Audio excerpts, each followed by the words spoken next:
2020 vai chegar com novidades no Faça Parte. Uma temporada está acabando de sair do forno.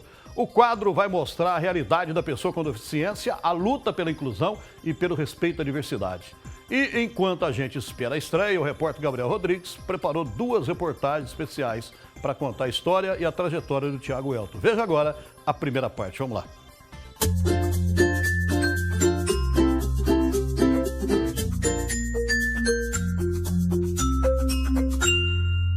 Saudações, amigos da inclusão. No Faça Parte de hoje... Opa! Calma aí, tudo bem que você é o apresentador do Faça Parte, que conhece muito bem a história que a gente vai contar hoje, mas daqui pra frente, meu amigo, é comigo. A história do Thiago Elton, muito antes de ser o advogado e jornalista que você conhece, é o que a gente vai te mostrar no episódio de hoje do Faça Parte. E essa história começa assim, nas ruas. Batalhador desde a infância, o jovem Thiago não pensou 2 vezes e quando a situação financeira da família apertou, por conta própria, ele decidiu vender água e doces no semáforo. Comecei a empreender, como adolescente.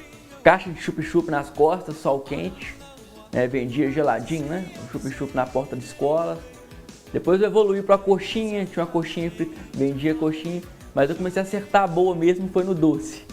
Descobri uma fábrica de doce que buscava doce lá no Padre Eustáquio, e o doce começou a sair bem, então eu comecei a ter uma renda. Haja orgulho pro papai Elton e pra mamãe Ana. Até presente de Dia das Mães ele me deu com dinheiro de doce. Assim, foi muito importante pra mim. Ver o trabalho dele, ver o que ele conquistou, Que foi muito importante mesmo. Falar com qualquer casal sobre o filho é o mesmo que pedir pra ver fotos antigas. Olha aí o mini Thiago. Se o comportamento foi igual à carinha, certeza que era uma criança levada. Agitado por quê? Porque ele era filho único na época, nós só tínhamos ele.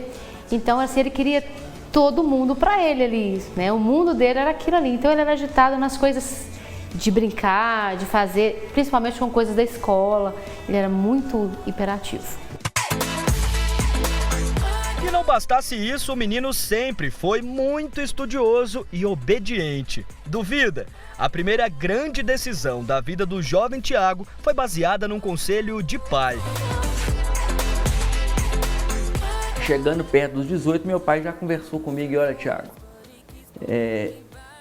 o serviço privado, ele me prejudicou muito. E eu queria que você seguisse um caminho de um concurso público, tentasse uma carreira pública, alguma coisa mais segura para você. A situação do país já é complicada, para quem está em busca do mercado de trabalho. Então, para quem está entrando, é sempre um desafio maior. Então, eu resolvi dar ouvidos. Meu pai falou assim, vou tentar, vou começar a estudar para concurso, então. Sabe aquela história de reciprocidade? Pois então, o Thiago, que tanto ajuda as outras pessoas, é claro, teve alguém que o ajudou. E sentadinho aqui na mesa já está o professor Emerson Bruno, que foi uma dessas pessoas. O senhor começou a conviver com ele, ainda ali naquela fase que ele estava começando os estudos para concurso público, Exatamente, Tive a oportunidade de ser professor do Thiago quando ele começou a sua caminhada para os concursos públicos. E desde já ele se revelou um aluno assim, excepcional, um cara muito determinado, muito centrado e ciente daquilo que ele quer. Segredo, só entre nós, ninguém vai ficar sabendo. Era um jovem tranquilo ou bem agitado? Tranquilo, mas muito assim determinado. Você já conseguia ver essa determinação, essa força de vontade nele e com esse bom humor peculiar que ele mantém até hoje. E não demorou muito para o esforço ser recompensado com a primeira aprovação em um concurso público. Acabou que com 17 anos eu estava aprovado no concurso do IBGE. Então, quando eu recebi meu primeiro salário, eu não sabia o que eu fazia com o dinheiro. Eu falei, meu Deus, eu estou recebendo salário agora. Antes eu ficava no sol quente, trabalhando, ralando, agora eu tenho um serviço que, querendo ou não, era respeitado aos 18 anos de idade. Só que era um cargo temporário. Então, assim, eu já tinha que dar meu jeito antes que acabasse o tempo que eu fui designado. Era uma área administrativa, trabalhava com recursos humanos, mas eu tinha que dar meu jeito. Então, eu comecei a utilizar o próprio salário do IBGE para investir em estudo, em preparação. Então, já tive condições de começar a pagar um cursinho, de começar a comprar um material melhor. E passado alguns meses, eu fui aprovado no outro concurso do Estado, na época, uma empresa pública, que é a MGS, que presta serviço para diversos órgãos do Estado de Minas Gerais. E no meio de tantas conquistas, a sede por novos desafios só aumentava. O Thiago queria e sabia que merecia mais. O que nem ele, nem ninguém imaginava era que o percurso para conseguir isso seria mais longo e doloroso. 20 de novembro de 2008, exatamente às 6h40 da manhã daquele dia, Thiago deixava este condomínio onde morava com a família na região do Barreiro, aqui em Belo Horizonte, para mais um dia de trabalho. Ele iria atravessar a rua para pegar o ônibus que para do outro lado, mas assim que ele desceu da calçada, um carro em alta velocidade atingiu Thiago em cheio. O primeiro impacto foi nas pernas, depois Thiago foi arremessado, bateu a cabeça no para-brisas e ainda voou sobre o carro. Com uma série de ferimentos múltiplos espalhados pelo corpo, ele caiu exatamente neste ponto. Eu saía todo dia no mesmo horário, né? Ali por volta das 6h30 da manhã. Meu pai tinha me chamado para tomar um café. Eu falei, não, pai, eu tomo café no trabalho. Na hora que eu coloquei minha xícara de café, que eu sentei no sofá, a campainha bateu, porque eu nem tranco porta, né? A campainha bateu, o Thiago tá voltando a pegar alguma coisa, ele já ia entrar logo, ele não ia bater campainha. Aí eu fui atender, aí já era a vizinha. Corre, corre que o Thiago foi atropelado, corre, corre que o Thiago foi atropelado. Eu, do jeito que eu tava, não cheguei nem a picar o café. Eu lembro do meu pai se debruçando sobre mim e falou, Thiago, estica sua perna. Eu falei, pai, eu não sinto minha perna, eu não sinto meu corpo.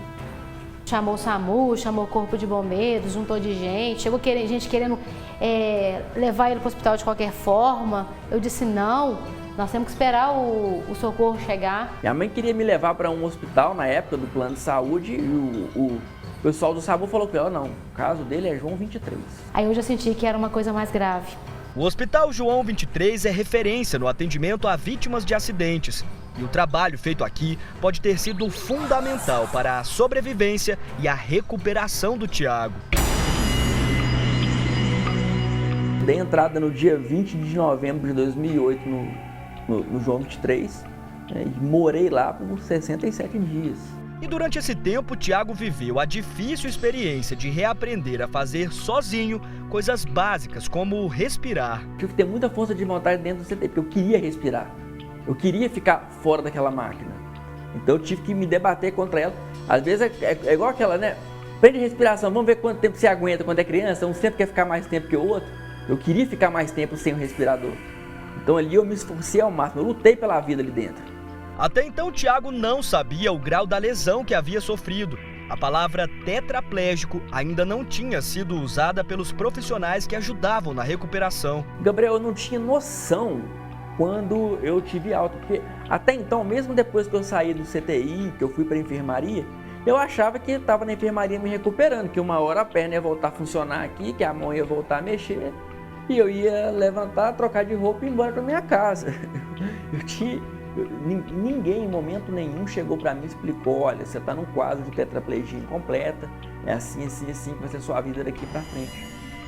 Eu não tive essa explicação médica ali dentro. E foi assim, aos poucos, que ele reaprendeu a viver, mas isso dentro do hospital. Receber alta médica, no caso dele, foi o início de uma outra fase de descobertas. Quando falou que eu ia ter alta, eu falei, beleza. Eu perguntei à minha mãe na época, né, quem vai me buscar? Aí eu tô lá, a médica falou assim, o Thiago vai ter alta, eu vou ligar pro meu cunhado para ele vir me buscar. E ela falou assim, não, o Thiago não sai aqui de carro normal, ele só sai daqui de ambulância. Eu falei, como assim? Vai ter alta e vai sair de ambulância? E ele foi embora de ambulância na máquina. Do jeito que ele saiu lá de casa para ir para o hospital e ficou lá uns 60 e poucos dias lá, ele voltou de ambulância. Quando a ambulância estava chegando, né, no Barreiro, perto da minha casa, o motorista avisou, falou que eu quero que liga a sirene. Eu quero chegar fazendo barulho no condomínio. Sem saber de nada. Eu morava no 4º andar, Gabriel. Morava no 4º andar. E aí subiram o pessoal me carregando de maca. Aquela escadaria, mais de 50 degraus. Aí, quando chegou no apartamento pequeno, não cabia, não dava para me levar para o meu quarto. A mãe colocou um colchão no chão da sala. Ali o pessoal me deitou, foi embora. A hora que fechou a porta, eu não sabia se eu ficava feliz porque eu estava em casa, se eu ficava chateado porque eu não sabia o que ia ser da minha vida ali para frente. Mas eu me vi na situação que era uma interrogação gigantesca na minha cabeça. Faltava perspectiva de futuro. O que aconteceu comigo depois do acidente foram desafios muito maiores do que o que eu enfrentei antes do acidente, não vou mentir. Se eu chegar aqui para você e falar que, não, foi de boa, eu dei a volta por cima da tetraplegia e tal, não é fácil. Não é fácil até hoje e não foi fácil no começo. Mas essa fase triste, que inclusive nem combina com a alegria e constante perseverança do Thiago, não demorou muito. Depois disso, de lá pra cá, o Thiago se casou e construiu uma bonita história. Mas como aquele Thiago ainda muito abalado, cheio de incertezas e quase sem nenhum tipo de mobilidade, se transformou com o suor do próprio esforço no advogado e jornalista que dá vez e defende a voz das pessoas com deficiência. É isso que você vai ver no próximo episódio do Faça Parte. Eu te garanto, tá emocionante. Eu sou o Gabriel Rodrigues, faça parte você também.